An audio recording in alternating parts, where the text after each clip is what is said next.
Indeed, I'm delighted to be with you this morning in this Regional CXO Meet.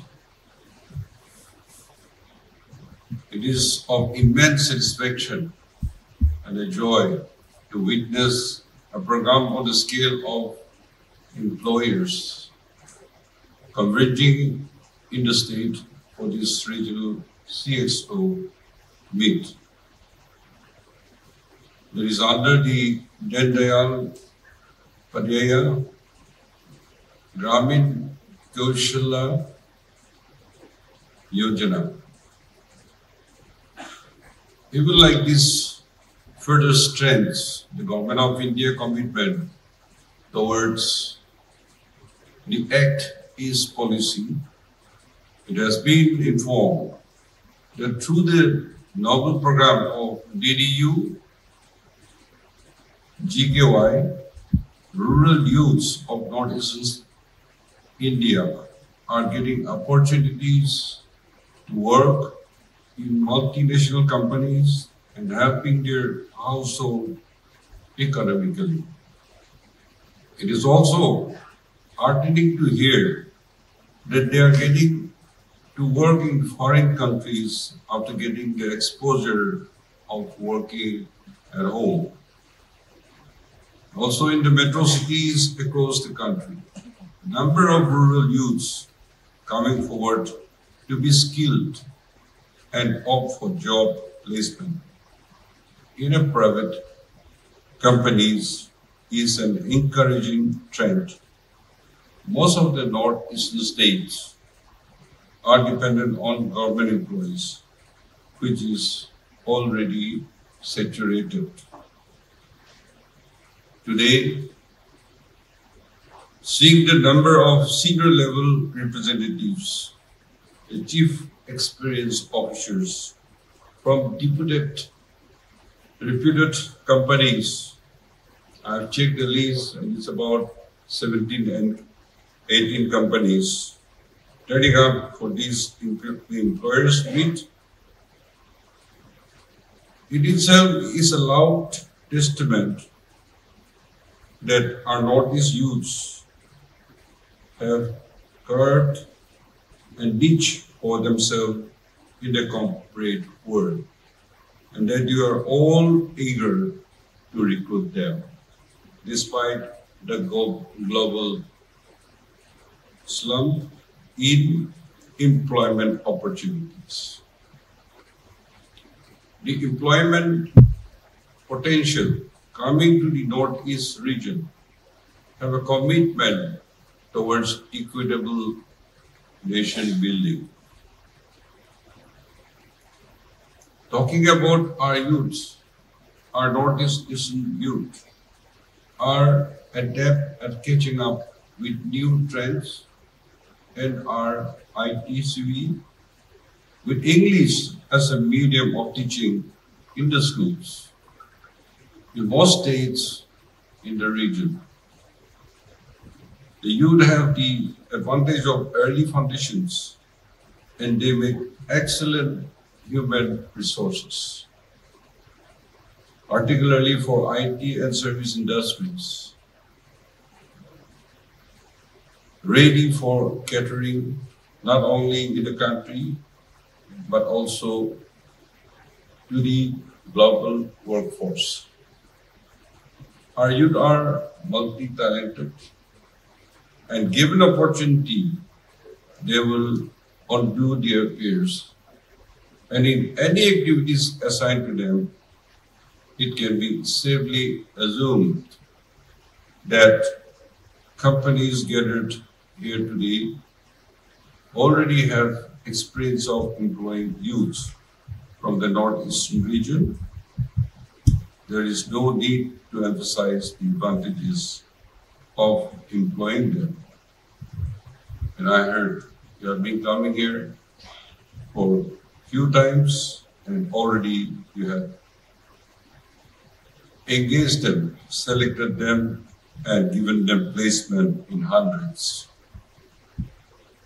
However, to further boost performance and employment, companies may consider setting up academies for the hospitality sector, as the major five-star hotels industry and also star hotels and restaurants has a sizable employees from the Northeast due to the advantage of what I just said.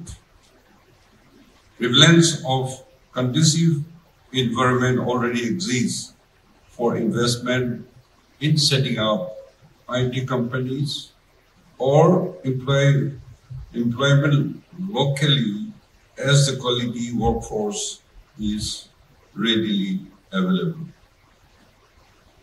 DDU and GKY, I hope the transformation rural youth into an economically employable and globally relevant workforce as a reality. Placement links with skill employment. I'm sure you will not regret, because the whole northeastern states, we have constraint in state-owned resources.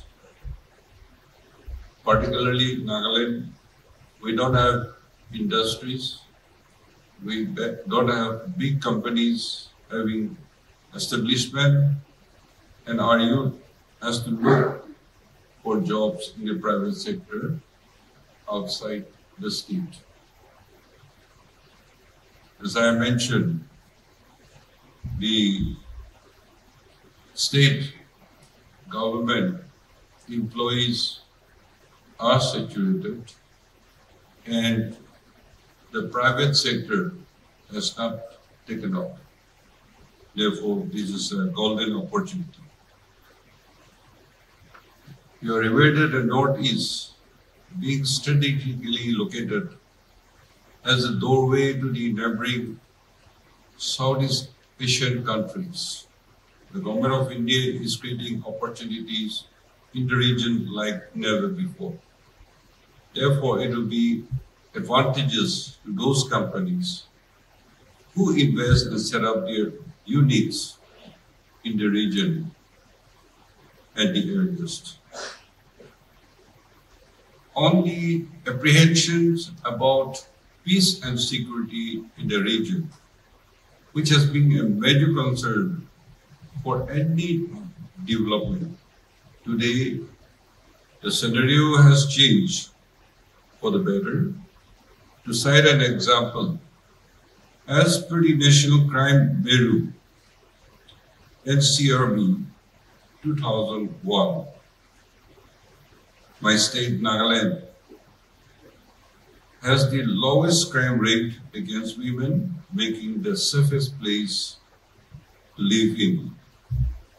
And the crime rate itself, in general, is also the least. Well, I've been asked to talk about placement today.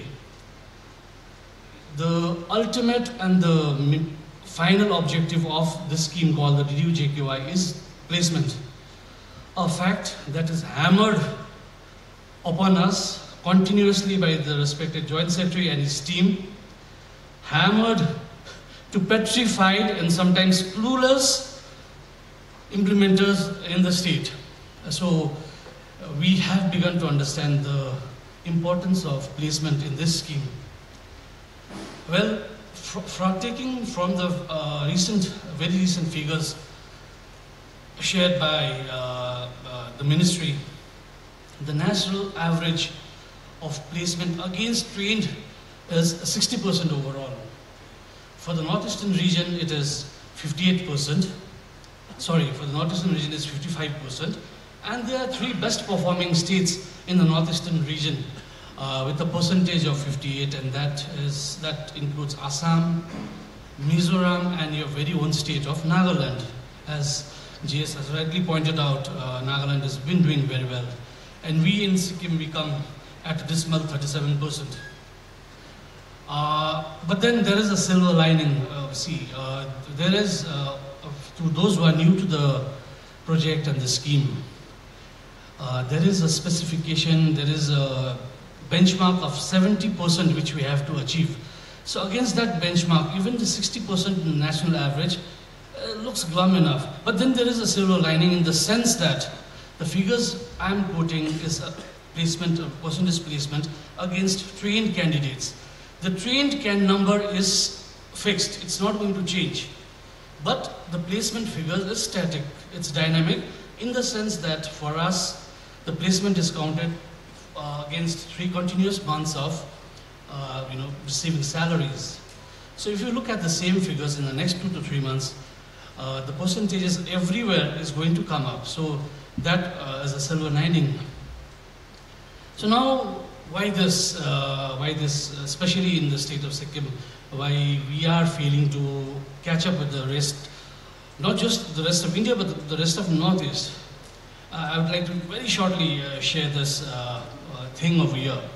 As we all know, the socio-economic and cultural conditions in the Northeast slightly different than that of mainland India. And even amongst the 8 northeastern states, the status, the culture are progressing very well in their careers, not only in India, but also abroad. And this is possible because certain features unique to Northeast, such as the flair for English and natural disposition towards hospitable behavior, highly empathic in nature, and sporting spirit and also grooming standards. These not only signify the uniqueness of Northeast, but also, especially to the employers who have come here, it will provide an opportunity and also signify the learning curve that is reduced when they are onboarded into the respective companies. DDU-GKY sharpens these soft skills and equip them with domain training in classroom as well as on-the-job training to prepare them for this job. So,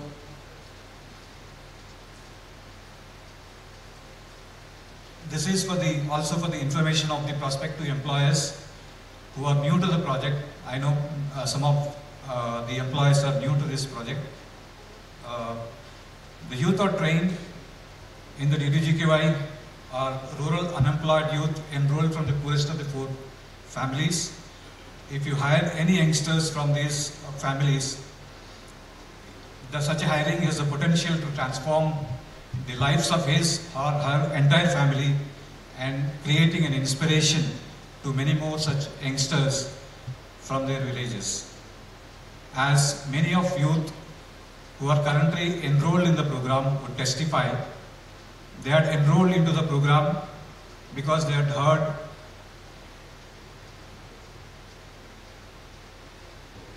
from their neighbors in the villages or friends getting enrolled into the program and getting benefits from the program. So, a placement of one youngster not only inspired the youth and also transformed the family, but also has a potential to inspire similar such unemployed youth in the entire village. I also request all the employers who have come here to visit the DDU-GKY training centers near to your place of work or in either area to understand for yourself the potential of your act of hiring an youngster from the program. So we thank you and your company for taking your time and for deciding to be part of the Northeast Regional CXO Meet. Nagaland TV, Sop Manulaga Awas. Watch us live on Geo TV and on your television sets as well. For Dimapur viewers, we are on channel number 994 in Global Chapter, and Kohima and Mokokchung viewers, switch to channel number 138 on Hornbill Digital. For all news and updates, follow us on Facebook, Instagram, YouTube, and Twitter.